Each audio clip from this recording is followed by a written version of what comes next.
વાત કરવી છે એ ખેડૂતોની જે માવઠાનો માર સહન કરી રહ્યા છે અને માવઠાના માર સામે અત્યાર સુધી જે ખેડૂતો સહાયની માંગ કરતા હતા, સરકાર એક્શન મોડમાં આવી, કેટલાક વિસ્તારોમાં સર્વેની શરૂઆત થઈ ગઈ અને હવે ખેડૂતો વધુ આકરા પાણીએ જોવા મળી રહ્યા છે। ખેડૂતોને એવું કહેવું છે કે હવે સર્વે નહીં સાહેબ, અમને સીધું વળતર આપો, વળતર અમારા ખાતામાં આપો। ગુજરાત ફર્સ્ટ સતત આ મુહિમ એટલા માટે ચલાવી રહી છે કારણ કે ખેડૂતોની સાથે ઉભા રહેવાનો સમય છે અને પહેલા દિવસથી ડે 1 થી ગુજરાત ફર્સ્ટ ખેડૂતોની આ જે રજૂઆત છે એને વાચા આપી રહ્યું છે અને એટલા માટે તમે જો કે એક બાદ એક સરકાર તરફથી આદેશ આપવામાં આવી રહ્યા છે અને એક્શન પણ લેવાઈ રહ્યા છે। સરકારે પોતે કહ્યું હતું કે 239 તાલુકામાં જો વરસાદ વરસ્યો હોય એટલા માટે તમામ જગ્યાએ સર્વે થવું જરૂરી છે અને ગ્રાઉન્ડથી અવાજ ઉઠી રહ્યો છે ખેડૂતોનો કે સાહેબ આ સર્વે બધો મૂકી દો, અમને ડાયરેક્ટ તમે વળતર આપી દો, પેકેજ એક જાહેર કરી દો। અને ત્યાં સુધી સત્તા પક્ષના ધારાસભ્યોએ તેવી રજૂઆત કરી કે ડાયરેક્ટ દેવું જ માફ કરી દો એટલે ખેડૂતોની સ્થિતિ સુધરી જાય, પરંતુ આમાં પણ રાજનીતિ રમવામાં આવી રહી છે, એને પણ સમજવાનો પ્રયત્ન કરીશું।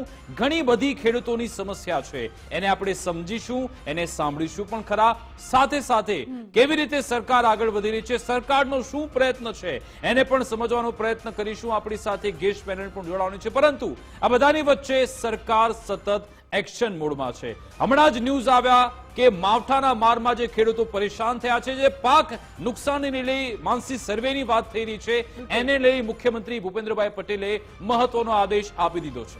બિલકુલ, માવઠાના માર વચ્ચે ખેડૂતોના પડખે ઊભી છે દાદા સરકાર। પાક નુકસાનીને લઈને સરકારે મહત્વપૂર્ણ આદેશ આપ્યો છે। 3 દિવસમાં સમીક્ષા રિપોર્ટ રજૂ કરવાનો નિર્દેશ આપી દેવામાં આવ્યો છે। અસરગ્રસ્ત વિસ્તારોમાં પંચકામ કરવા માટે નિર્દેશ અપાયો, ખેડૂતોને અડચણ ન થાય તે રીતે કામકાજનો અહેવાલ આપવા નિર્દેશ અપાયો છે। કલેક્ટર, ડીડીઓ, ખેતીવાડી અધિકારીને આદેશ અપાયો છે। ઝડપથી સમીક્ષા રિપોર્ટ રજૂ કરવા સરકારે આદેશ આપી દીધો છે। વધુ માહિતી મેળવીશું, સંવાદદાતા નિકુંજ જાની જોડાઈ ગયા છે અમારી સાથે। નિકુંજ, આજે મુખ્યપ્રધાન ભૂપેન્દ્ર પટેલે હાઈ લેવલ બેઠક યોજી હતી, ત્યારબાદ હમણાં જ બ્રેકિંગ ન્યૂઝ આવ્યા કે સરકારે હવે 3 દિવસમાં રિપોર્ટ આપવાનો આદેશ આપ્યો છે, શું છે અપડેટ?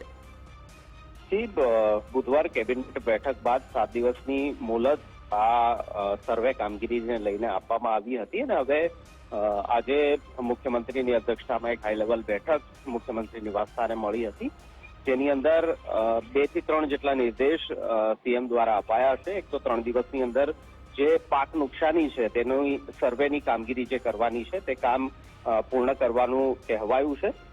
આ ઉપરાંત જે કામગીરી પૂર્ણ થઈ છે તેનો એક સમીક્ષાલક્ષી અહેવાલ જે છે તે પણ રાજ્ય સરકારને મોકલવા માટેનો નિર્દેશ આપવામાં આવ્યો છે। જિલ્લા કલેક્ટર અને જિલ્લા વિકાસ અધિકારી અને ખેતીવાડી અધિકારીને પણ આ રિપોર્ટ જે છે તે રાજ્ય સરકારને ઝડપથી પહોંચાડવા માટેના નિર્દેશ અપાયા છે।